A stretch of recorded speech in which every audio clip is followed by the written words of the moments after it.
Welcome back. Today we're diving into some truly fascinating territory right at the intersection of AI, copyright, and your digital legacy.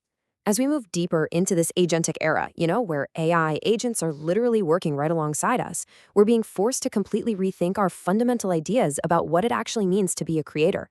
So get ready, because in this explainer, we're going to unpack exactly how you can steward your own digital estate. Okay, here's our roadmap for today. We'll be looking at 1, the magic of authorship; 2, meet your bibliotwin; 3, 3 new IP modes; 4, effort versus creative output; and 5, protection through the eGPL. Let's just jump right in. Section 1, the magic of authorship, moving from mechanics to creation magic. When you interact with an AI, when you're iterating and directing it, it's not just a machine spitting out slop. We're moving away from the pure raw mechanics of generating text and looking at what true creation magic really is. Because these new AI tools, they aren't just advanced calculators. They're actively forcing us to reconsider the philosophical essence of creation itself. The source material compares this human-AI interactive loop to Michelangelo, how he described his process as freeing a sculpture from the stone. You're pouring your intent, your soul, into the process to sculpt that output. Or think of it like author Elizabeth Gilbert's perspective, where genius is this external force, a daemon that you have to catch.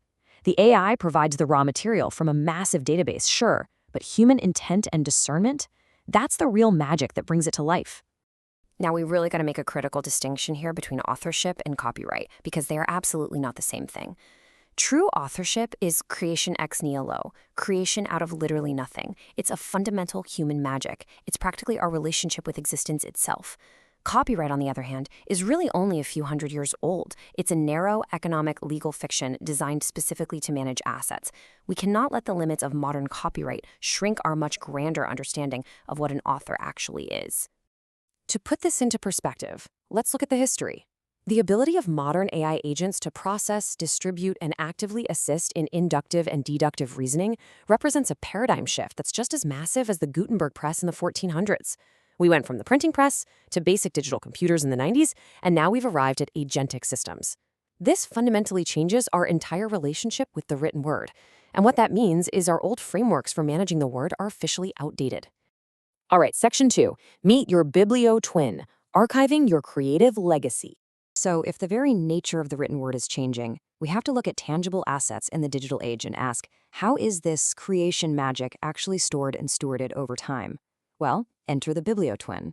And notice, it's not just calling it a digital twin. It's rooted heavily in library science. A bibliotwin is an intentional collection. It's a highly personal digital library and bibliography that captures your distinct legacy, your knowledge, and your unique thought processes. It uses text as a universal interface to store your interactions, essentially turning your creative output into an actual archivable digital estate. But here is a pretty massive question for you. Who manages your digital estate when you step away? Think about it. When you retire or when you pass away, what actually happens to this bibliotwin? The source materials highlight some very real-world estate planning stakes here. Just like a physical estate, or say the music catalog of a famous artist, is managed by heirs or interns decades later, your digital bibliotwin requires proper legal and structural frameworks. You need that to ensure your creation magic is stewarded correctly when you're no longer the one at the keyboard. Moving on to Section 3, 3 new IP modes, new frameworks for the agentic era. Let's actually look at how this plays out in practice by examining the explicit new frameworks of intellectual property that this technology unlocks for everyday creators. First up is signalcraft. Think of this as being for field explorers updating public domain works. It basically allows you to trace the provenance of how you've synthesized older wisdom into modern relevance. Next, we have training IP. So instead of AI just passively surveilling and harvesting your workflow, you intentionally and explicitly record your problem-solving methods to create a protected asset. And finally, learning IP. This one captures your thought processes and creative rabbit holes. It allows you to monetize your deep intellectual research without invasive surveillance. You are totally in control of packaging your process.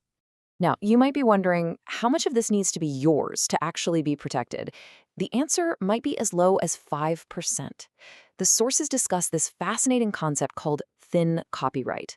Basically, if you have this massive AI-generated output, but there's a 5% sliver of your essential original human direction embedded right within it, a piece that if you removed it, the whole work would just collapse, Well, that thin layer of human originality can actually be enough to secure full copyright protection over the derivative work.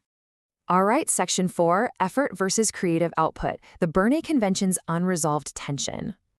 We are constantly battling a major valuation tension in copyright as we generate all this new IP. On one side, we have what's called sweat of the brow, which means valuing the physical or mental effort, the sheer time and labor you invested. On the flip side, we have the windfall or creative output, valuing the final inspiration and the pure genius of the work itself, even if it took practically zero effort to make. Current historical frameworks like the Berne Convention really struggle with this. They often fail to reconcile the two equitably, constantly wrestling with whether to reward the hard worker or the effortless genius. So how do we fix this? Well, the source material makes it pretty clear. True authorship requires acknowledging and stewarding both. Think about it. If we only value effort, we end up rewarding low-quality work just because it took a long time. But if we only value the final output, we completely ignore the vital, aggregated human labor required to build these massive systems in the first place. In the AI era, where an agent can drastically minimize the sweat of the brow, we have to be thoughtful stewards who respect both aspects. Otherwise, we end up with a totally absurd valuation system. Finally, Section 5, Protection through the EGPL, Securing the Digital Commons. We've talked a lot about the magic of authorship and these cool new IP modes, but how do we structurally protect it all from extractive data mining? Enter the Ethereum General Public License, or EGPL. Let's break down how this works. Unlike standard open source licenses, the EGPL defines very strict network boundaries. It acts as a copyleft poison pill. What that means is if a corporate entity takes your IP and dumps it into their closed proprietary AI system without permission, they breach the license. On top of that, it leverages smart contracts for automated compensation, acting almost like a performance rights organization in the music industry. It perfectly aligns incentives so creators can share resources openly in a digital commons while entirely preventing corporate hoarding. And this brings us right back to first principles. By treating text as a universal interface, we create incredibly robust asset management.